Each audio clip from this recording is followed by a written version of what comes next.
पंकज जी, प्रियंका जी आ रहा हूं, संजय जी आ रहा हूं पंकज जी के बाद सीधा।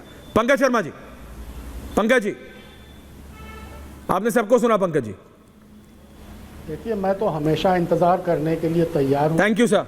मुझे लगता है कि अगली बार से 35वें मिनट पर ही मैं बहस में शामिल हूँ। बैकहैंड क्यों देते हैं आप? सॉरी, बोलिए। 35वें मिनट पर ही बहस में बैठना ठीक रहता है। अच्छा, अब बात हो रही थी संभल की।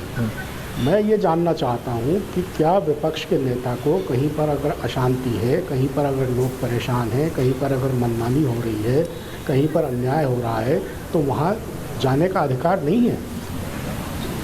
अटल बिहारी वाजपेयी जी, लाल कृष्ण आडवाणी जी और सुषमा स्वराज जी 18 साल विपक्ष के नेता रहे, और उन 18 वर्षों में क्या आप मुझे बता सकते हैं कि कितनी बार तब की सरकारों ने उनको ऐसी किसी जगह जाने से रोका?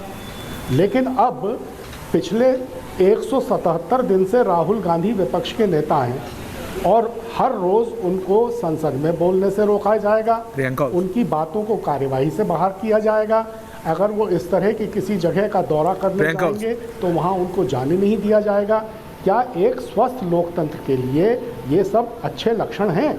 कमिंग संजय जी, कमिंग बात है। महंगाई की बात रोज़ उठाई जा रही है, बेरोजगारी की बात रोज़ उठाई जा रही है, जो बुनियादी मुद्दे हैं वो रोज़ उठाए जा रहे हैं। रोज़ प्रधानमंत्री जी से पूछा जा रहा है कि आप मणिपुर का दौरा करने क्यों नहीं जाते हैं, लेकिन इन सब चीज़ों की सुनवाई कहाँ है? आप कह रहे हैं कि 1.5 करोड़ रुपए हर घंटे खर्च होता है संसद का, और संसद का समय नष्ट किया जा रहा है।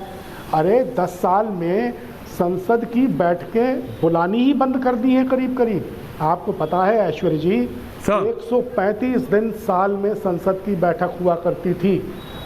2014 के बाद से 55 दिन प्रतिवर्ष बैठक होती है संसद की। ये वो सरकार है जो संसद की बैठकें बुलाना ही नहीं चाहती, और जब बुलाती है तो प्रतिपक्ष अगर कोई मुद्दा उठाए जनता के हित का तो उसको कार्यवाही में शामिल नहीं होने देती है। दोनों सदनों का ये हाल है। तो जब संसदीय लोकतंत्र के प्रति इस तरह की गैर जिम्मेदारी का भाव खुद सत्तारूढ़ दल में है, तो आप बताइए कि प्रतिपक्ष को दोष किस बात के लिए? संजय जी, प्रियंका जी आ रहा हूँ, उसके बाद संजय जी निभाना चाहता है। Okay Pankaj ji, Sanjay ji quick. देखिए ऐसा है,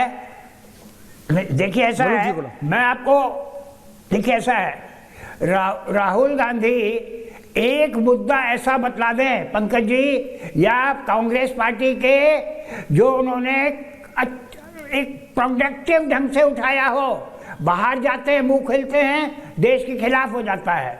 यहाँ बोलते हैं, क्या बोल रहे हैं किसी को समझ ही नहीं आता है, क्या बोलना चाहते हैं वो, क्या करना चाहते हैं वो।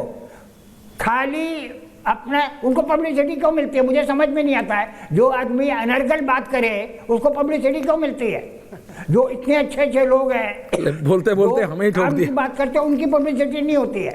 पर क्योंकि वो बड़े परिवार से आते हैं, उनकी पब्लिसिटी होगी, चाहे वो अनर्गल बात करें। नागर साहब पॉइंट टेकन। संजय जी, नागर साहब कुछ कह रहे हैं, उंगली उठा के बता दें। ओके संजय जी, नागर साहब बोलिए। Priyanka ji coming to you after this ma'am. Aishwarya ji, ये हमारे वरिष्ठ पत्रकार हैं पंकज शर्मा जी। मैं आपके सामने इनको ये तो कहूंगा नहीं क्योंकि इनको कुछ पता नहीं है, पर मैं ये कह रहा हूं कि अगर बंद थी तो मेरे 864 मुद्दे चेक कर लो। मुद्दे तो आपके 864 मुझे एक बार चेक ही करने पड़ेंगे। परंपरा और संसद का विधि विधान और संसद को चलाने का तरीका, अगर कोई भी व्यक्ति कुछ भी लेके आएगा तो वो प्रोसीडिंग्स में से हटाया नहीं जा सकता। अगर किसी ने असंसदीय भाषा का प्रयोग किया और किसी ने कुछ ऐसी झूठी बातें कही जो आपके टेलीविजन पे अभी झूठी बातें बोली जा रही हैं, उन पे खड़े होकर अगर कोई विरोध करे और ये सिद्ध कर दे कि ये झूठ बोल रहे हैं, ये असंसदीय भाषा है, केवल दर्शकों मैं सिर्फ इतना कह रहा हूं, आपने सबको सुना, आपने बीजेपी को सुना, आरएलडी को सुना, सपा को सुना, आम आदमी पार्टी को सुना, फॉर्मर एमपी संजय जी को सुना, सीनियर जर्नलिस्ट पंकज जी को सुना।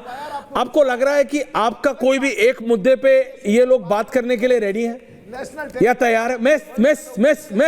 मैं बहुत सीरियसली कह रहा हूं, आई am very serious on this. नागर साहब प्लीज एक मिनट, संजय जी को भी रखिए। I am very serious. Priyanka ji जब आम आदमी पार्टी आई तो उन्होंने कहा ये भी गलत वो भी गलत, हम ठीक है, we will do the right thing. जनता को लगा ये हमारी बात करेंगे, गरीबों को लगा ये हमारी बात करेंगे, मिडिल क्लास को लगा ये हमारी बात करेंगे। आपने सब कुछ फ्री बांटना शुरू कर दिया। फ्री पानी से शुरू हुए, फ्री बिजली से शुरू हुए, फिर मैं वो बोलूंगा आप फ्री शराब तक चले गए, यूवेंटिल फ्री लिखा।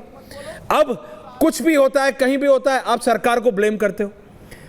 आपका कोई किसी के खिलाफ कोई भी इन्वेस्टिगेशन हो आप बंद करते हो। पार्लियामेंट में आपके एमपीज हैं, आप you are the only party apart from Congress के अलावा आप अकेले एकलौता पार्टी हैं आप विपक्ष में, इंडिया अलायंस में जो नेशनल है।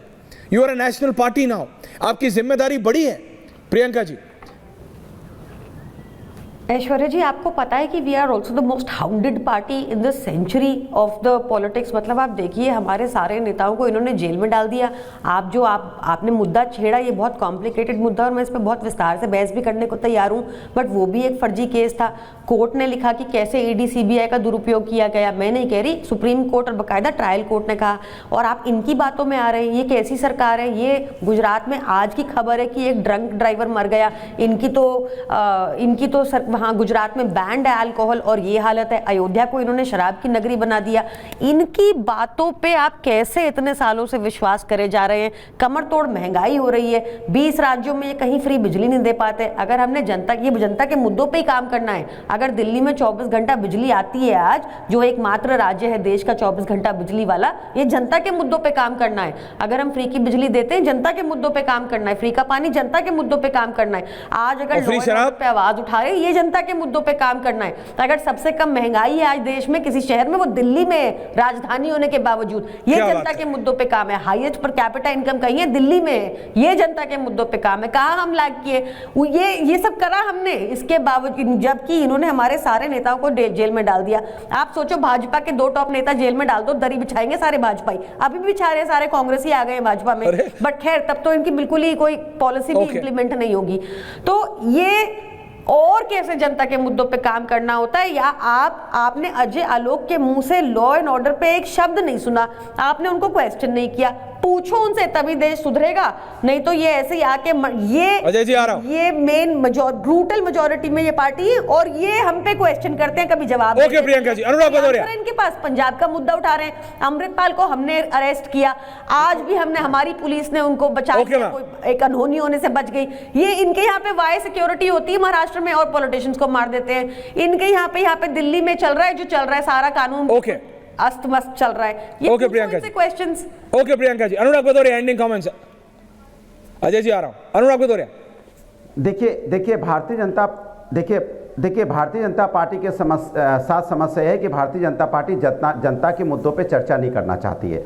इनसे अगर लॉ एंड ऑर्डर की बात करोगे तो उस पर चर्चा नहीं करेगी। महंगाई की बात करोगे तो चले जाएंगे पहले 70 साल पहले क्या था। बेरोजगारी पे बात करोगे तो भी पीछे भाग जाएंगे। महिला समस्या पे बात करोगे तो भी पीछे भाग जाएंगे। इनके किसान की बात करो, आरएलडी के प्रवक्ता बैठे हैं लेकिन किसान की बात नहीं करेंगे। किसान परेशान है, किसान रोड पर बैठा है, किसानों की मौतें भी हुई थी पहले, उसके बाद भी किसानों पर बात नहीं करेंगे। और जिस तरह की संबल की बात हो, संबल पे हम जाना चाहते हैं, संबल के लोगों से मिलना चाहते हैं, वहां भी नहीं जाने देंगे। तो भारतीय जनता पार्टी बेसिकली देश के अंदर में क्या चाहती है? वो चाहती है ना पार्लियामेंट में आप क्या चाहते हैं?